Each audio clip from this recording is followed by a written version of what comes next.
Hi, how you doing? And welcome back to another video on the channel. What I've got for you today is my preview video going into Game Week 30. It's an early preview video because it is an international break between Game Weeks 29 and 30. But I always think it's good just to take that time to reflect on a game week and just set out your potential plans moving forward. So I'm going to have a review of Game Week 29, how my team did in the blank game week. Then I'm going to talk team selection, captaincy options, and potential transfer advice moving forward. If it does help you out and you're new around here, please do subscribe. The support is really appreciated. Honestly, it's a small channel trying to grow. I really am grateful for anyone who supports it. So let's take a look at how my team did in Game Week 29. And in goal, it was pretty good because Raya keeps a clean sheet once again, and he is the keeper who, when he doesn't keep a clean sheet, you think, gosh, why am I spending so much money on a goalkeeper that's not keeping a clean sheet? And then when he does keep a clean sheet, you think, that's why I spend all that money on an expensive goalkeeper. So grateful for those 6 points. Was a little bit, apprehensive going into that Chelsea game. But then with Palmer out and Jackson out, I thought, maybe Chelsea's attack wouldn't be that good. And it proved to be the case. Arsenal kind of just shut them down. And that also fed into the defence as well, because Gabriel naturally also kept a clean sheet.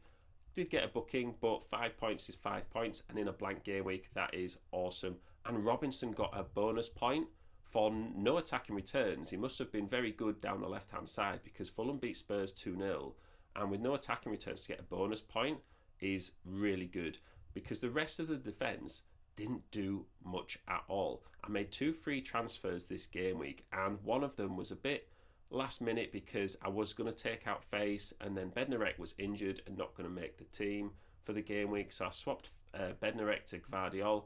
Gvardiol only got 1 point, and it's 1 more point than Bednarek got, and Face only got 1 point himself, so I would have been breaking even there. But I don't really want a Leicester defender moving forward, even though he is the cheapest defender on the game pretty much. I was planning on using my bench boost in Game Week 30, but now Face has Man City away, and we'll talk about that a bit more later in the video. I'm umming and ahhing about whether that is still the right call. So in midfield, I also swapped Palmer to Foden. Now, Palmer ended up not playing, which was, good for my team because I transferred him out. I was thinking about getting in Savinho instead of Foden for saving the money. And when Savinho started and Foden was on the bench, I thought, disaster sort of thing. Savinho's going to get a load of points. But he actually got taken off before 60 minutes and booked. So both Palmer and Savinho got 0 points. Brought Foden in and he got 1 point. And it's super minimal gains, right? But it is 1 more point than what I would have got otherwise, which on Saturday did make a load of difference. Now, Cliver and Nwaneri also didn't really do anything. Nwaneri's starting on the bench now more and more, which doesn't make him as good an asset, but I will take that 1 point. And up front, Chris Wood just got 2 points. And it was the case of, 2 different days of the weekend, because Saturday I dropped down outside the top 1 million for the first time since Game Week 1. And whilst it's just in the middle of the game week and it doesn't quite count, the final rankings count at the end of the game week, it wasn't a good look to, have a red arrow of about 200k, and I only had 8 points on Saturday. And then Raya, Gabriel and Robinson kept their clean sheets on Sunday, which was a relief. And then Bruno only went and got a goal and 2 assists, and he was my captain for 34 points. And you take Bruno out of that team this week, and oh my days, that is not a good result. So I was very grateful for Bruno, and it was a huge differential captain as well. I know he was probably the most transferred in this last game week, but in terms of overall captaincy, I think a lot of people went for Haaland or Chris Wood, and Chris Wood was my vice captain. And yeah, I've ended up going up from Saturday to Sunday about 350k green arrow, which is massive at this time of season. It still amazes me how close all the rankings are. And it does just go to show that if you, maybe didn't have as good a game week as you wanted, it's the season over. It's definitely not over. I think the rankings are closer than they've ever been. So it's overall 150k green arrow on the game week, but super on a knife's edge, on a tightrope really as to how the game would go. Because on Saturday I was thinking, this is just not happening for me. And then Sunday I was absolutely buzzing. So hopefully if you stick with it, you'll have those turnaround game weeks as well.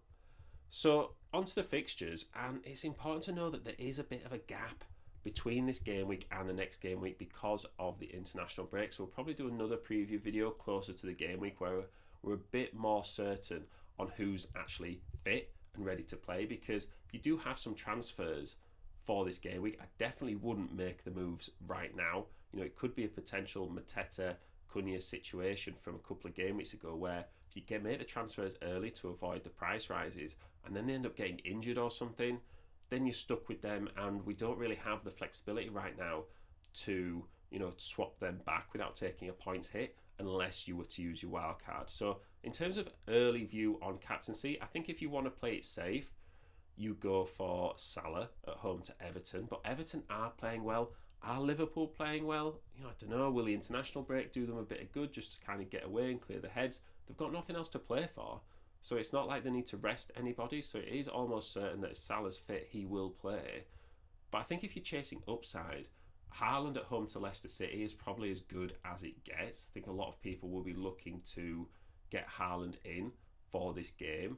I wouldn't necessarily take a points hit to do it, though. I think you've just got to try and not chase every single game week and now isolate as many game weeks forward as you can. I know we don't necessarily know all the blanks and doubles, but there is a chance we'll know some of the double and blank game weeks before the deadline in game week 30. So I would just hold off making any transfers. Again, another reason to, because if we find out those blank and doubles, that might start your thinking from a short-term 1 week view to a few more game weeks in the future.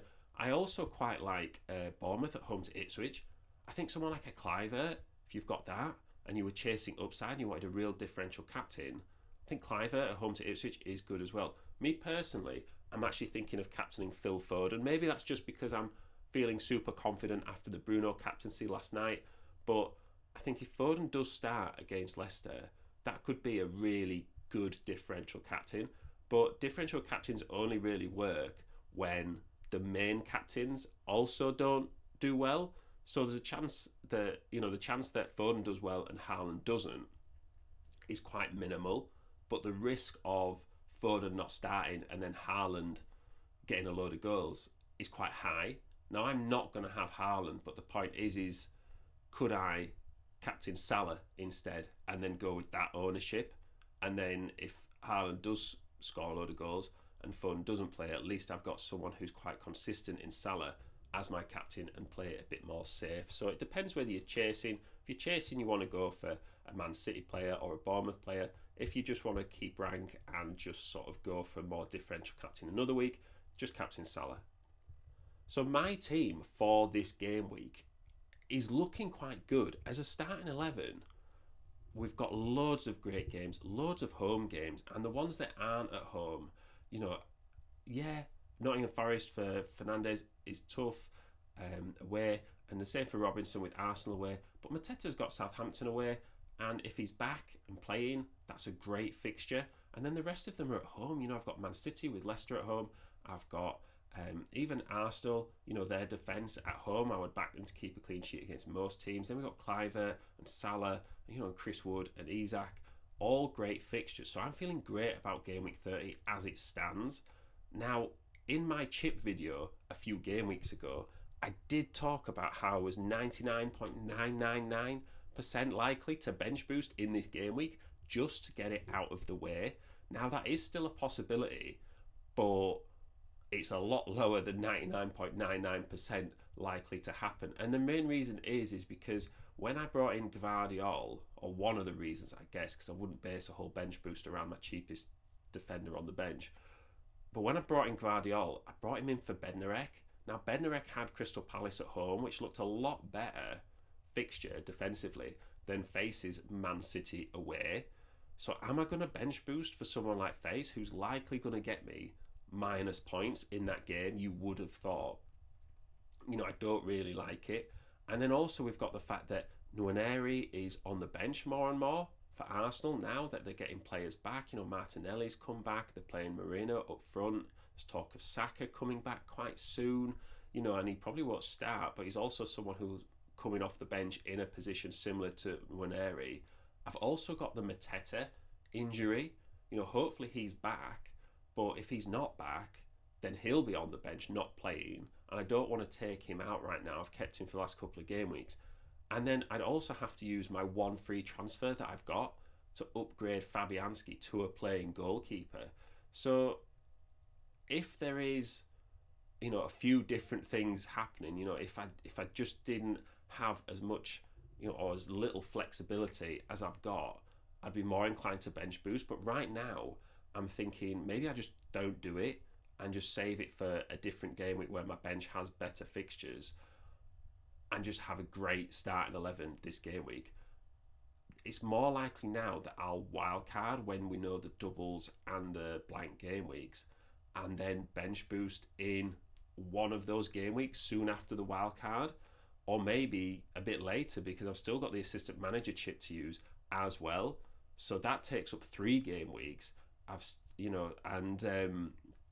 still got my free hit as well. So that's a lot of chips to use. Wildcard, free hit, bench boost, and assistant manager, all to fit in 7, 8, 9 game weeks. So yeah, I think if I wildcarded and then kind of had a strong playing bench, that would probably help me out with blank game weeks as well, because then I can rotate those players in. And then when there's just a good game week where I like my bench's fixtures and everybody plays, I'll bench boost in that game week. So that's my thoughts right now. Let me know if you've got any questions of your own as well, if you've got any sort of chip strategy questions, if you've got any transfer questions, or what rank are you and what rank are you hoping to be? Did you have a good game week? Did you turn it around like I did from Saturday to Sunday, or like Bruno did and my defenders, to be fair?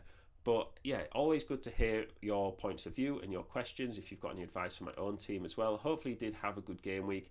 Thank you very much for listening. Go have a bit of a break over the international break as well, and then come back to FPL for the run in to the end of the season. And I will see you in the next one.